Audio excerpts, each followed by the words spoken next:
Hello and welcome everybody to our workshop today. Clear your space, double your time, and take control of your life. This workshop is a combination of managing your space and your time. And we still go through the 6 steps of the space and time organizing system. So you will all know some of these steps already, but it doesn't hurt to go over them again. And as I said, we're approaching it a little bit differently with this different format today. So let's see how we go when we get stuck in. Hello to anyone that's watching this on recording. There have been lots of people registered today, but were unable to attend. And also we'll put this on YouTube for others to be able to listen and watch and learn. So hello to everyone that's watching on YouTube.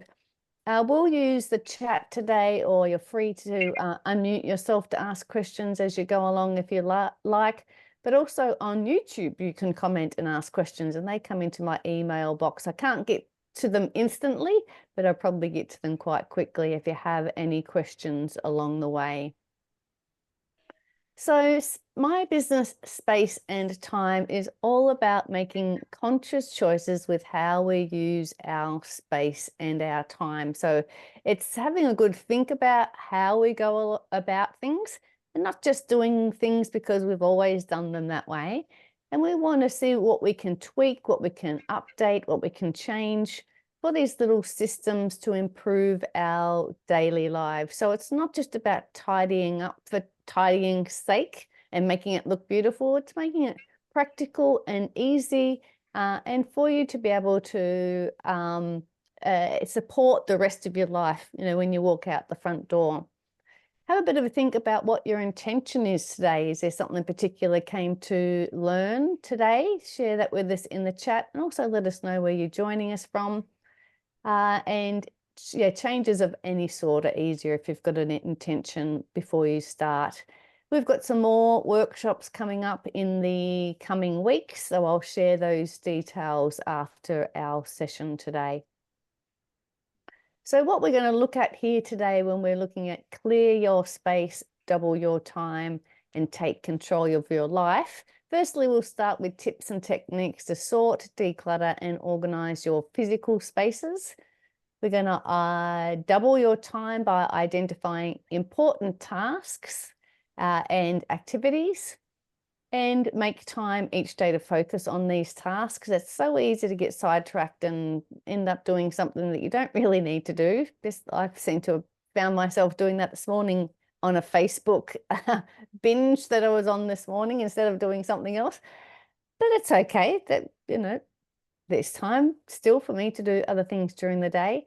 And also the last part of the session will be take control of your life. So this is all about conscious choices and changes and habits. So how can we continue after the session today to take control of our life from these tips that we are learning today?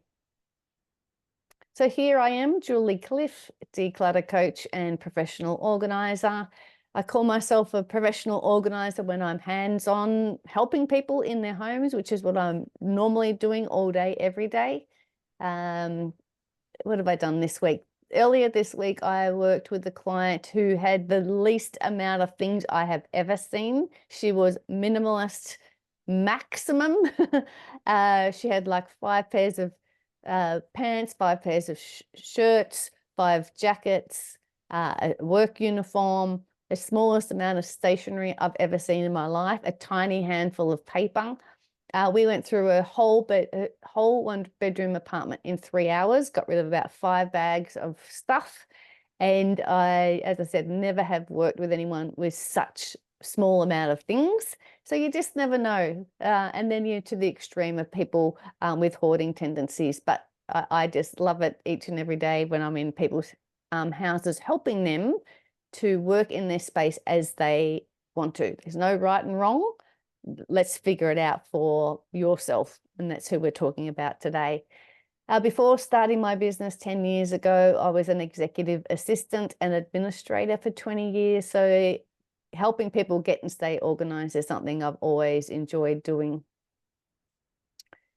So let's jump into the first section of this workshop, clear your space. As I said, we're going to look at tips and techniques to sort, declutter, and organize your home.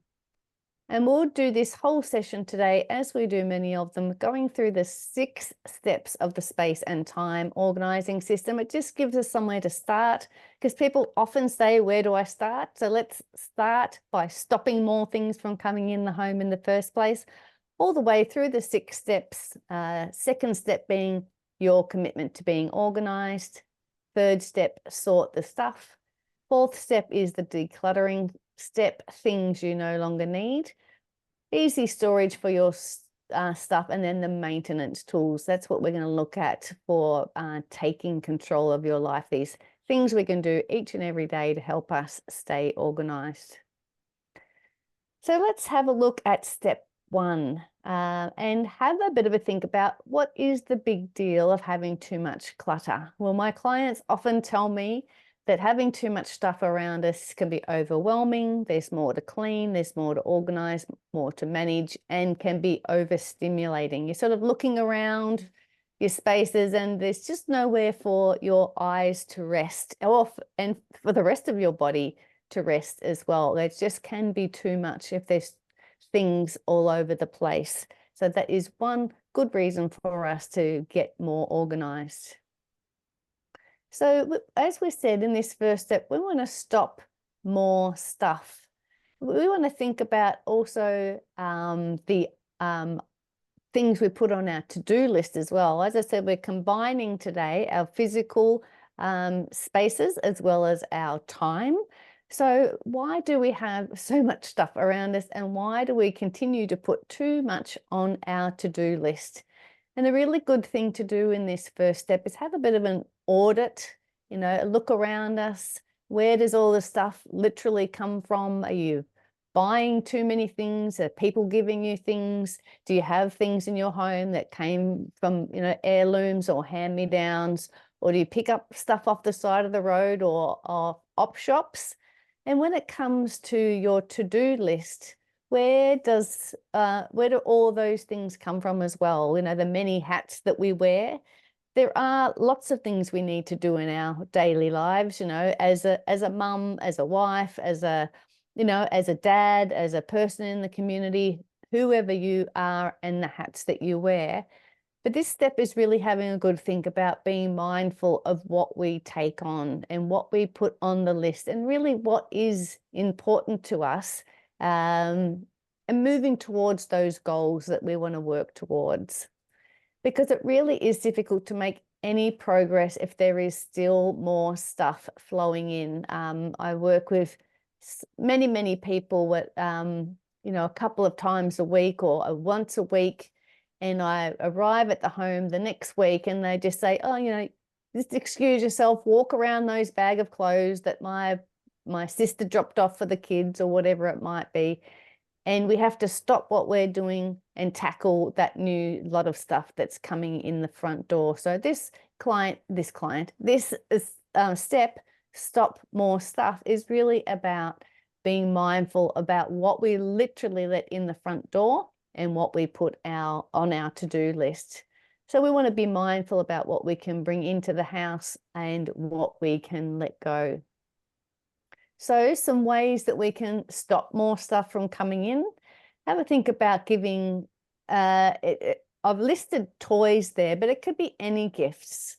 We don't give gifts in our family. I give them to my 2 boys, but don't buy for anybody else. I say, you go buy your own things, I'll buy my own things. But if you are a gift giver, perhaps you might think about giving a gift voucher or an experience, or donate to a charity on that person's behalf, rather than giving people more things that they don't particularly want. And continuing on the idea of stopping more things from coming in the front door in the first place, particularly if you've already got too much in your wardrobe, I'd highly recommend resisting the sneaky sales pitches that they do when all the sales are on, buy one, get one free, those sorts of things. And just only buy it if it fits, particularly if we're talking about clothing. Go into the store, try it on, and take a friend and give some help. I've listed there a client of mine, Tara, that was doing some shopping for a bit of therapy at lunchtimes, and she found that she had lots of things that she was still never wearing, still had nothing to wear, but she sort of got herself into a habit of just going out for a bit of retail therapy at lunchtimes. But she switched that and changed it and decided to go walking in the gardens around her work at lunchtimes instead of buying more things. So she worked pretty hard to stop bringing in more things into her wardrobe and had great success there. And then if you're doing shopping of any sort, take a list and stick to it and return the items. Rosemary, did you want to say something? I couldn't hear you. Your voice disappeared. I disappeared again. Sorry about that. Looks like my internet is a little bit up and down. Okay. So I was talking about the wardrobe. Did you hear about? Yeah.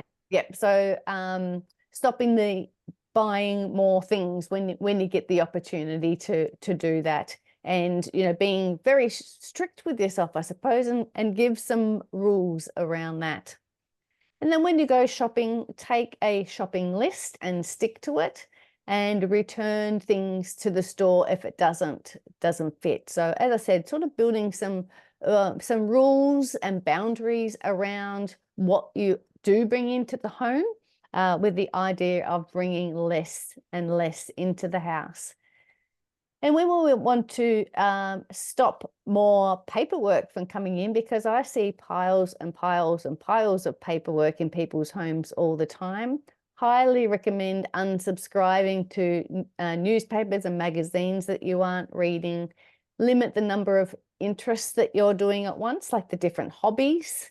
So rather than doing multiple things during the one year, I'd suggest having a think about maybe just doing a few things at half a year and a few different activities at the other half of the year, just to limit the number of things that you're doing at once, which means there's less paperwork that's coming in with that. You've often got manuals and paperwork with the different bits and pieces that we are doing as our hobbies and our interests.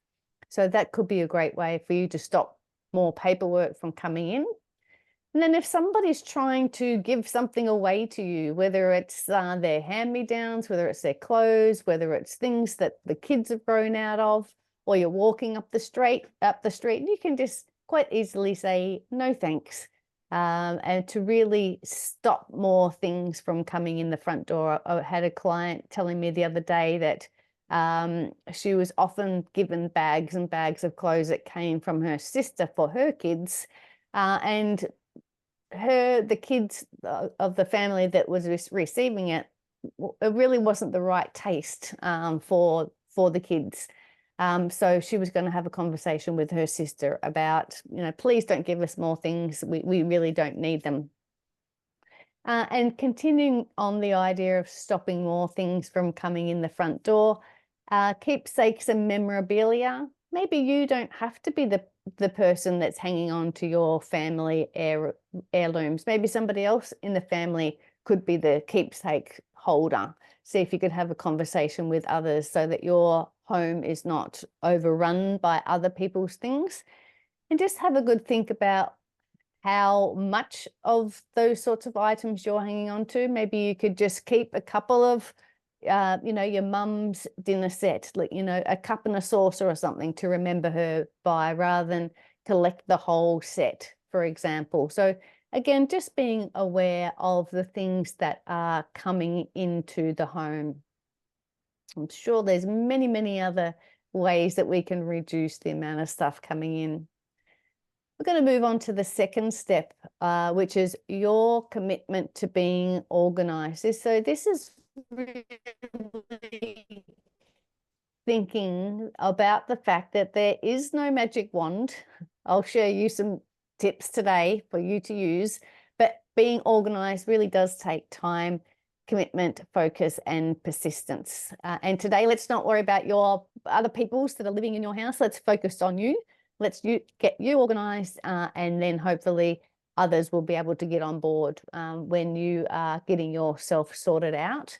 And as I said, there's no magic wand for this. We really want to break the task down into tiny little pieces and then get them in the calendar and make time to do these things. I was talking to a client on Tuesday when I was at her house, and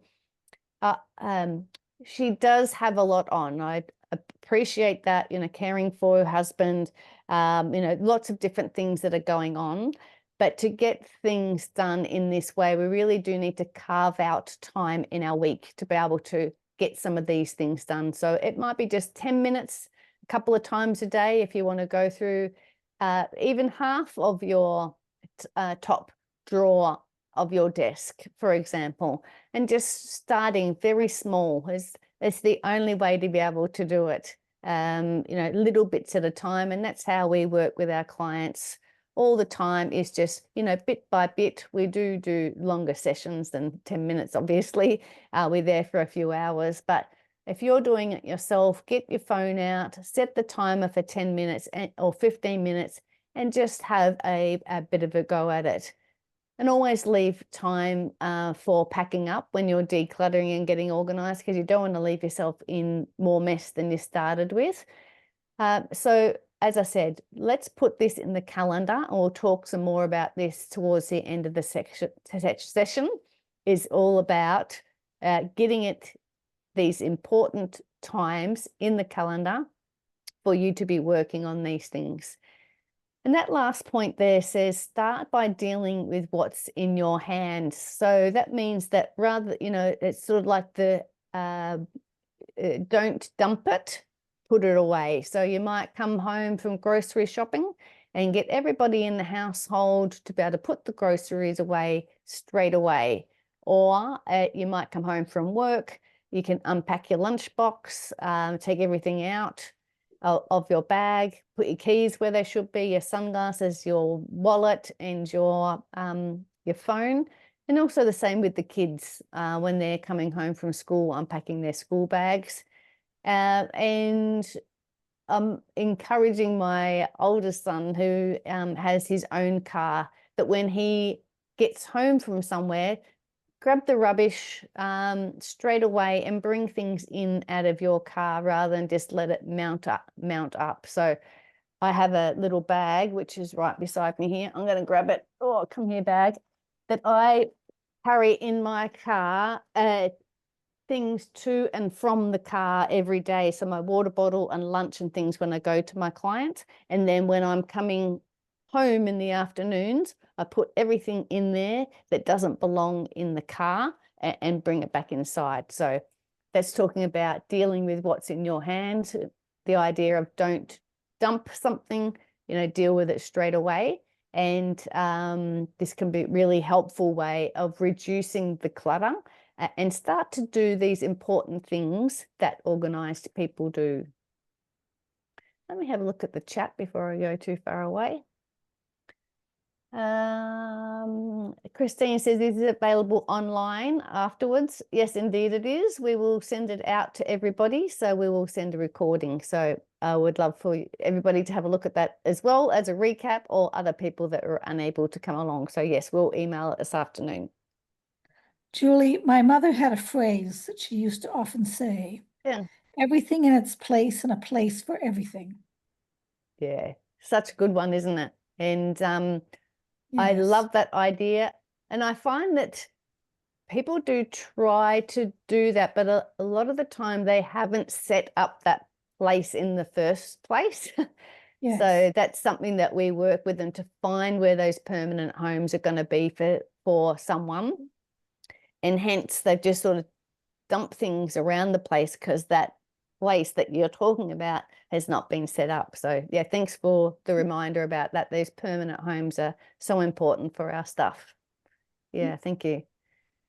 All right, let's have a look at step 3 of the space and time organizing system, which is sort the stuff. So this really works well for our space and our time. I'll show you organizing our time or sorting our time in a second. But this is all my utensils from our top drawer in our kitchen. So it's all there jumbled up on the left, and it's just a mess. So if we wanted to declutter that, a really great way to do it is to sort like items together. And if you've been to my sessions before, you would have heard me say there's a lot of times that from that jumble on the left, you would never know that I have 7 vegetable peelers because you just can't see them all, jumbled under there. But once we start to put like items together, the knives are together, the scissors, the tongs, the whisks and those sorts of things, it just makes it all look so much easier to see. So our brain is not so overwhelmed. And this is going to help us in the next step, which is the decluttering step. So if you want to do your kitchen drawers, or you're going to do the top drawer of your desk, or a box of cords, or the junk drawer at home, find a nice surface. You can use the floor if you don't have too much trouble getting up and down from there, or you could use a bed, put a towel out first, or the kitchen bench, and just start this sorting. It's a great way to get started. And it really is amazing how a natural flow seems to start to come together when these items find their friends, even if we're sorting socks or something like that. It's an awesome thing to do with clients when, you put a pair of socks together. That can be, do a bit of a happy dance. That's always fun. But this step, as I said, is all about sorting. We're not getting rid of anything just yet. We're just going to start small, a box, a drawer, or a shelf in the pantry, something like that. And we can just see what we have and start to make decisions from there. Sometimes when we're doing this sorting as well, it can get a little bit emotional, as we often can become when we're going through our items, particularly if they're sentimental items. But just remember, in this sorting stage, we're just going to try and let those emotions come and go. We're not going to get too hooked up on them just yet, because we're not making any decisions. This is just a part of our decision making. So if you want to sort household goods at home, this is quite straightforward and obvious, but a few ideas here to get you started. Maybe put small appliances together if you're working in a kitchen. If you're, again, in the kitchen going through baking equipment, put all the dishes together, all the bowls together, wooden spoons together, serving spoons, those sorts of things. And then you can continue your way around with this sorting step, just to get you started on the area of the home that you're working on. So how can we go about doubling our time? So we're talking about clear your space. We've just been talking about double your time. And then we're going to talk about take control of your life. In this part, we're going to prioritize your to-do items and focus on them each and every day. So we can continue to the sorting step by sorting our to-do items. And a great way to do that is to help you actually get the to-dos done, is to put them straight into your calendar. So this is a weekly planner here, and you can just plot them out. You might have a to-do list written, and you might think, well, what do I need to get done this week? And you can allocate a time to get some of these things done. Again, one of my favorite sayings is, if it's not in the diary, it doesn't exist. We need to, as we talked about in your commitment to being organized, we need to make time to work on these things. So plotting your to-dos in your calendar is a great way to do it. I've got to do a few things when I get off this call. I'm just having a look at I need to do this workshop follow-up, and I need to go up the street and do a couple of things. I'm looking at my calendar. These are the things I've plotted in. Then at 12:30, I need to confirm a client for Monday. And at 1:30, confirm a client for later next week. So I've, dotted those things in an actual time in my weekly calendar to get these things done. And you can easily prioritize those to-dos by allocating them time in the calendar to get them done. So as I said, we can use that weekly planner, plot in the time that you're going to work or working on your business, maybe your hobbies. Don't forget to allocate time for your domestic duties like washing, groceries, meals, cleanings, any family commitments, and don't forget to put time in for yourself. So that whole weekly planner we were looking at on the previous page, plot out your whole week. And you can go, oh, hang on a minute. No, I can't be at 2 places at once on Monday. I'll wiggle it around a bit and, you know, do a bit of massaging so that the week is not so full and we have a good flow to the week. Sometimes during our lives, you know, some things are busier than others and sometimes are busier than others. And, you know, your whole day might actually be chock-a-block of things, but we're really thinking back to that first step that we talked about, which was, you know, stopping more things going on your to-do list. So just thinking about, do I actually need to do this week? Does it matter? Who's going to know? If it doesn't get done, you know, who's going to know?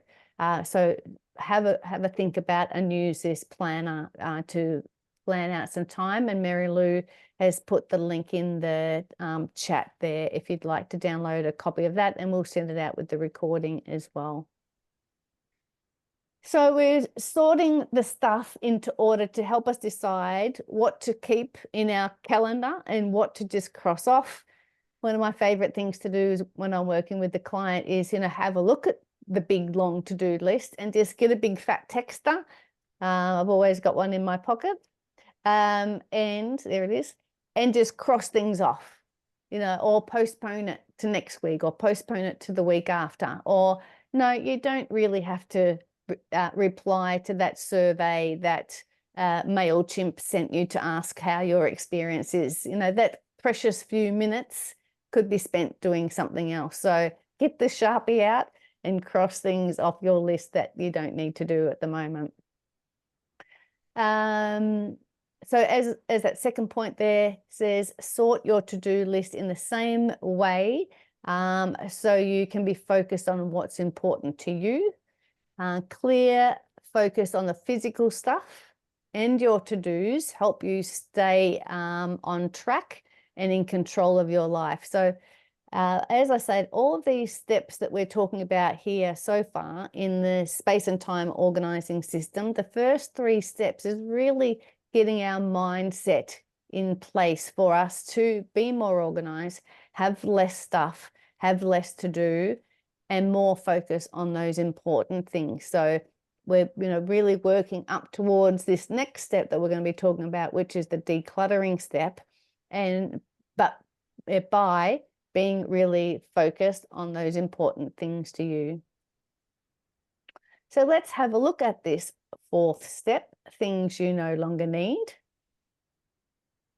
So this step is all about letting go of the items that you don't need by deciding what to keep and what to let go.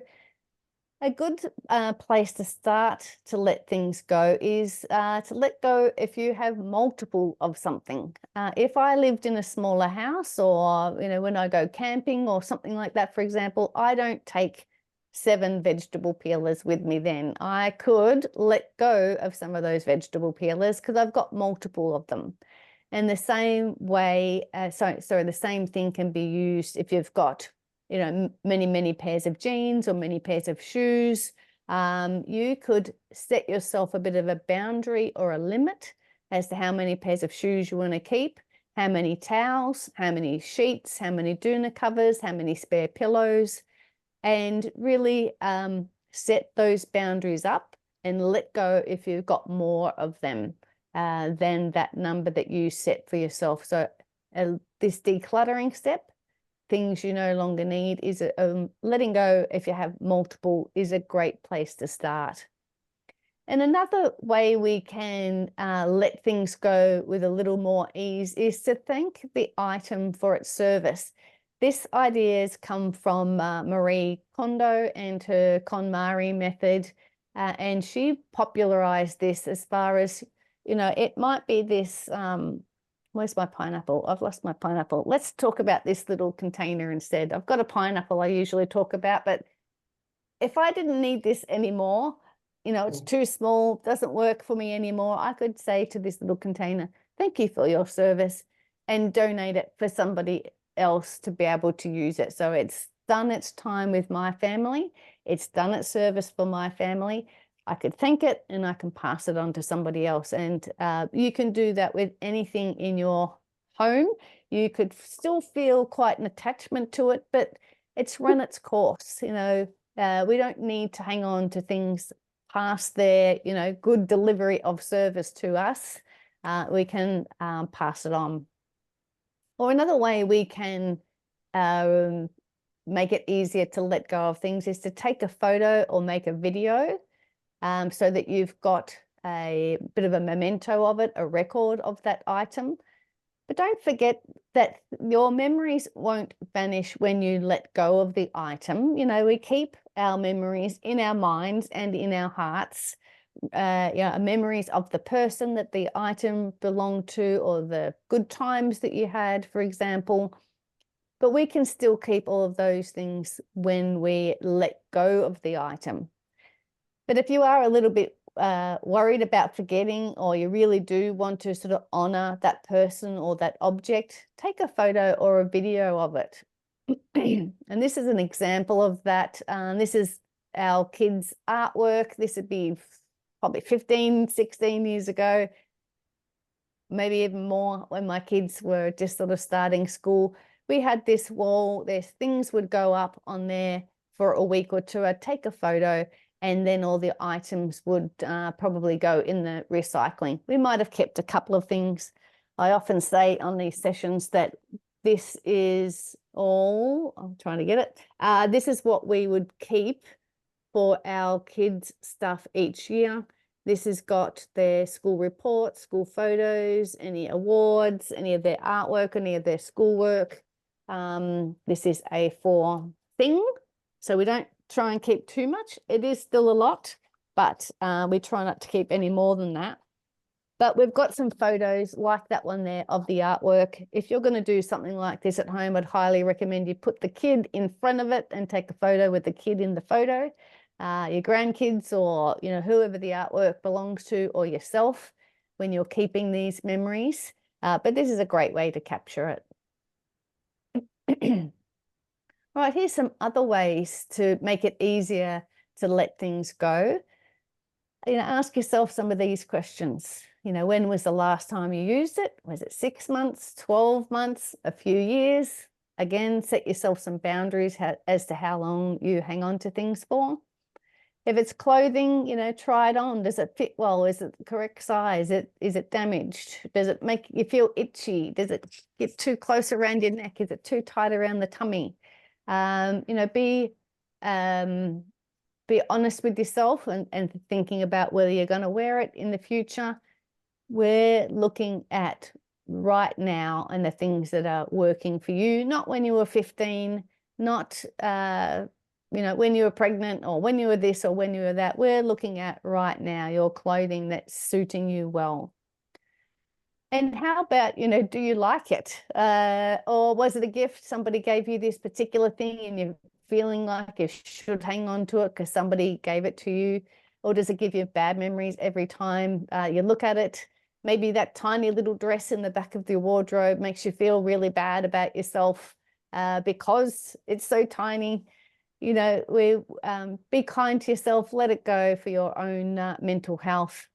Let that chapter of your life go, and we can move forward and have some more space for the items that we are wearing. Again, we can hang on to some of these mementos as a part of our past, but we don't want our whole house taken up like a museum by our past either. Also ask yourself, do you use the item on a regular basis? And if so, where are you going to put it? And if you don't, I was thinking about this point this morning and I'd forgotten I had it on this slide. It says, if you didn't already own it, would you go out of your way to buy it? So it might be when you're looking around the house and you go, oh yeah, that book over there, if I didn't own that already, I definitely wouldn't go out of my way to buy it. So it can go to the op shop. So you can ask yourself that question. If you didn't already own it, would you go out of your way to buy it again? That can be a good way to decide what to keep and what to let go. We've got lots of these YouTube recordings on different topics. There's sentimental, there's kitchen, there's garage, there's craft room, and craft room is coming up again soon. And all of those different ones have some of these different questions in relation to the spaces that we're talking about. So if you've got something in particular you're having difficulty letting go, there might be another session out there already recorded that you could listen to and help you out. So let's look at easy storage for your stuff. So we're going to talk about organizing and keeping our or setting up permanent homes for our stuff, so our physical items, but also our to-dos as well. We're going to continue that discussion about that. But note that this easy storage is the 5th step. So I've already done all of this hard work. We did 3 steps almost on our mindset about getting ourselves in the right mindset to then declutter that we've just spoken in the 4th step. And this 5th step, as I said, is deliberately this far through the process. I didn't start the session today saying, go to Kmart and buy $300 worth of containers, because the idea is when we're starting this process, we often don't know what we're going to end up with, how much we've decluttered, where it's going to live. So we don't know the right storage bits and pieces to use to help us maintain our permanent homes, you know, these special spaces for things. So let's have a look at easy storage. As I said, it's deliberately called easy storage because it really needs to be easy to retrieve, easy to put back, and we can look at lots of different ways to have storage items to help us. So as I said, we're creating permanent homes for our items here. If you've got a tricky spot at home that you need some storage containers or baskets for, have a look at, you know, Google or ask ChatGPT or another AI tool. And you can say like storage ideas for deep pantry shelves or storage ideas for a tiny bathroom, something like that. And it'll come up with lots of great ideas for you. I'm going to show you some that we've done with our clients, some things from my home as well, and others we've found online. Different ways to be able to label things. And as I said, the easy for you, easy for your family, and any outside help that you might have coming into the home as well. So as I said, millions of ideas online, but let's look at a few that might be helpful for you. This little Perspex container on the left is just a great way to keep like items together in your pantry. You could use it in the bathroom or the laundry, anywhere. It's just divided, keeps things from falling over the place, keeps things vertical, or the little sachets that are down the front, keeps them together and not sprawling all over your pantry. On the right, there are some tubs with wheels in a cupboard. So you sort of use it a bit like a drawer. So rather than have to stick your head in the cupboard at the back of the cupboard to find that salad spinner, which I think is right at the back there, you can put like items together. At the front there is a little set of hand beaters. So the appliance is there with the beaters. So again, this contains all the items, slides in and out for easy access. I do this often with clients. Again, you could use a cardboard box or something else that you've got around the home as well. Again, being the 5th step of the system, we can now go in and measure that cupboard and make sure we've got the right dimensions. Take those dimensions with us when we are shopping. And get the right items and the right number of items, because we might not have known when we started that this is exactly where these things are going to go. But this is the right time to set up those permanent homes. This is one of my drawers at home. Again, just a couple of Perspex boxes in there to keep the NutriBullet things together, the ice cream maker bits together.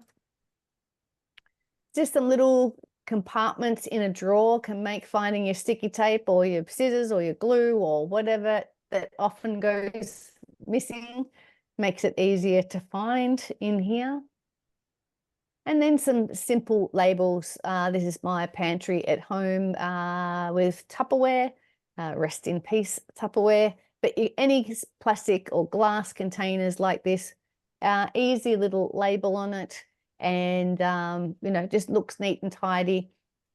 And then and getting the right size container for whatever you're storing. I don't do as much baking as I might have done when the kids were small, so I just buy 1 kilo of flour and 1 kilo of self-raising flour, and the whole thing just goes in. I don't need to decant it into those containers, put them straight in, and then we don't have bits and pieces or, you know, little leftovers.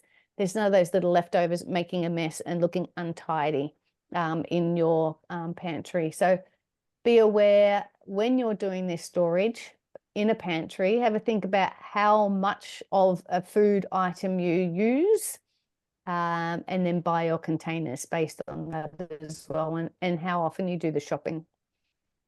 This is a client of mine that I did a couple of years ago, and I visited her more recently, and all of this stuff is in just the same spots.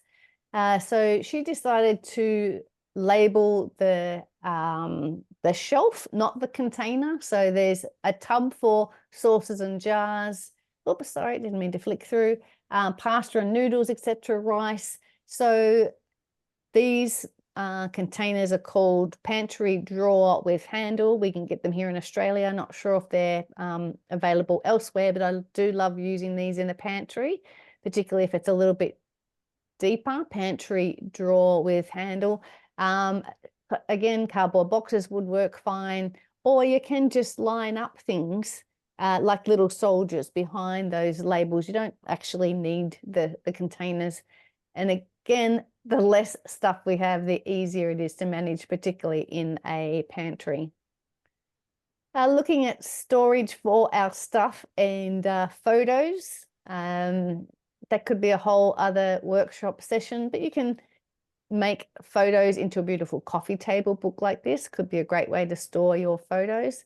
Or maybe you might just pop them in a box, sort them a little by person, by decade, get a photo sensitive box rather than just this, you know, shoe box that this one is in. But at least you could have some sort of order. I mentioned before about working with our clients, and we meet them where they are at. If they're a minimalist, let's go for it. If they've got lots of stuff, let's see if we can get rid of some of it. But if you're not ready to do it, let's just do, you know, baby steps. This could be just a good way for you to get started on your photo collection. So the last part of this session today is take control of your life. So we've been through all these steps, the 5 steps, coming up to the 6th step now, so that we can take these tips that we've been learning today, implement them into our lives to be able to take control of our life, and for us to be in control of which direction we are going. So again, in this maintenance step, we want to start or continue to do what organized people do. And one of those things that people do is return items to their permanent home straight away. And like Rosemary said, that her mum had that saying, you know, a space for everything and everything in its, sorry, a place for everything and everything in its place. The same thing is this top point here. As soon as you use the scissors, put the scissors back in the drawer, or, you know, the little wherever they live. As soon as you get home from work, as we were talking before, unpack your bag and do these sorts of things straight away. You've make dinner with everybody, get them to help you tidy up the kitchen. Nobody leaves until it's neat and tidy. We've been doing this and practicing this with my family for many years, and it's really paying off now that they're almost 16 and one is 19. They are very good helpers, and they can, you know, tidy up their spaces themselves now. We are all doing these things, like returning out these items to their permanent homes straight away, so they're not all over the place and annoying everybody else.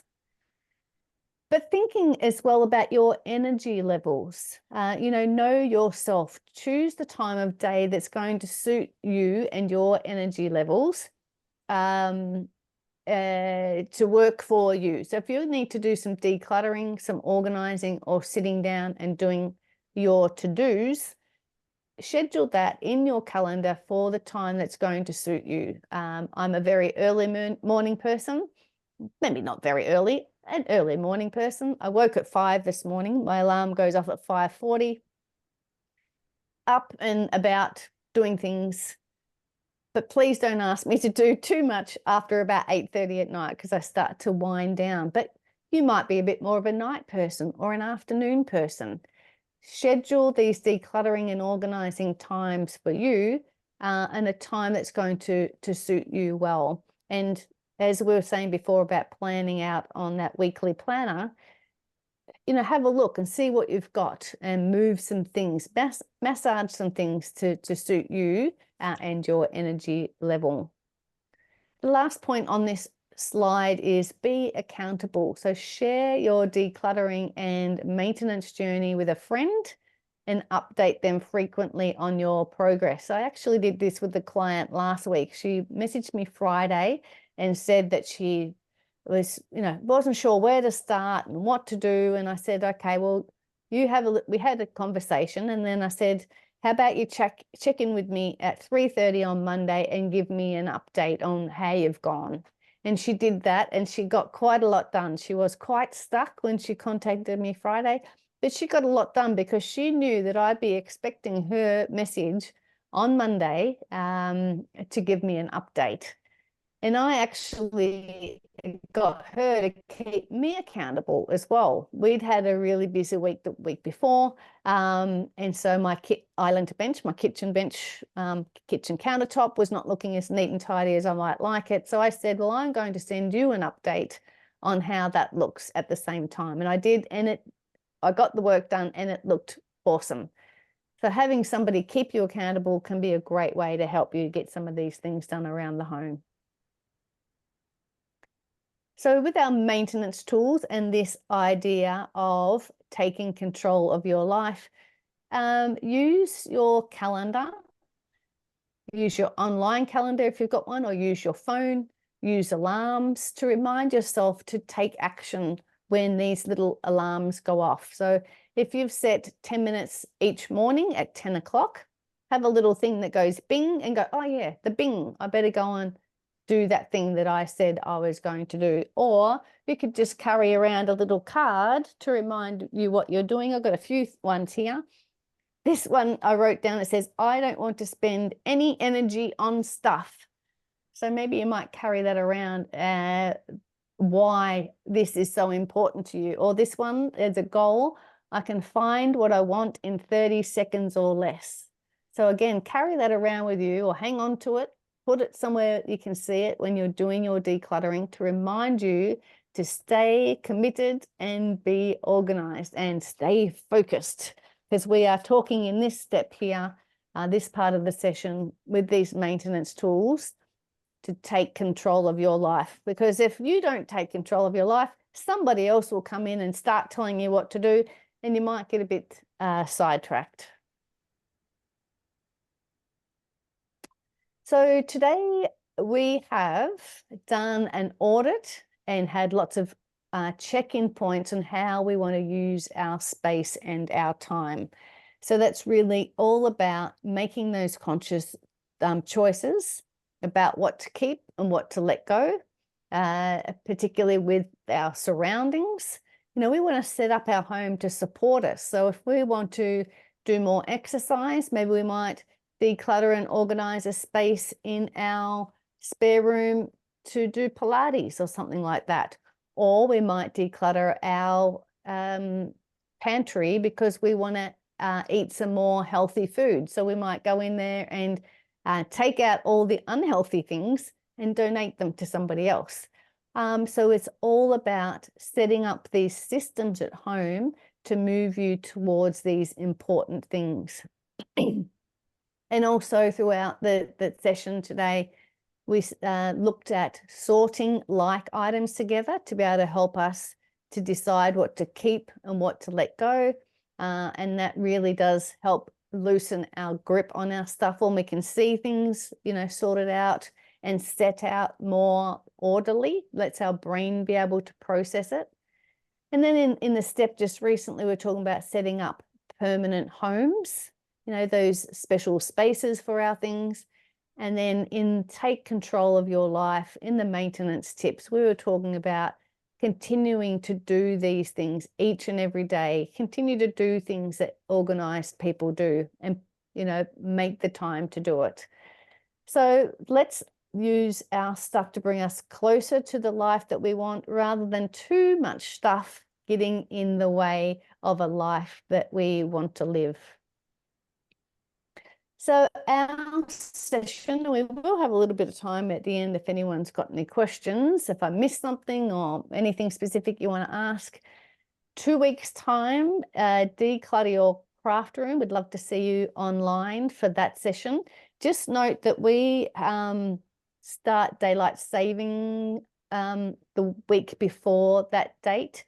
So that's Australian Eastern Daylight Time. So it'll be an hour different to the session today. So obviously it's still 10 o'clock my time, but it'll possibly be different for you on the other side of the world. So just check out what those time differences is. We go forward an hour. So it'll be an hour earlier for you. Declutter Your Craft Room. The fortnight after that will be the 23rd of October.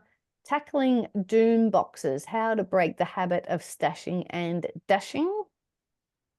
And then, we're going to talk about Christmas. Quite a few weeks before Christmas, but the whole idea, again, we want to start being really conscious about what our Christmas and the silly season is going to look like. So we'll talk about, the holiday season in general.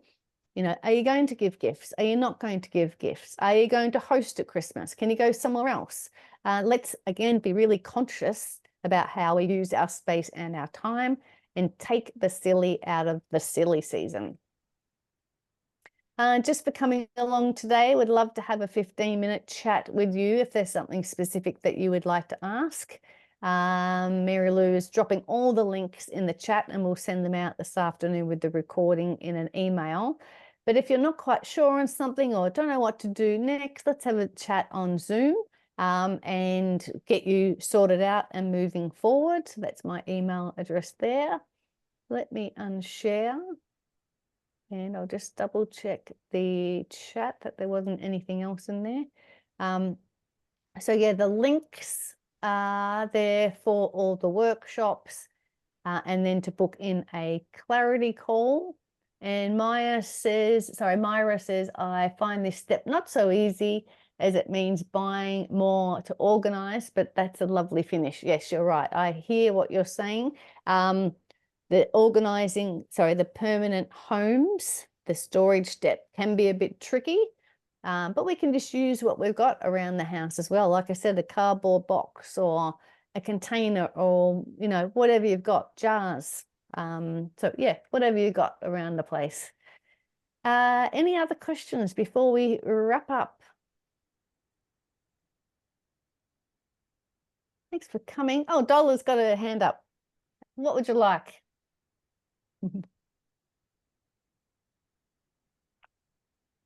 She put a hand down again.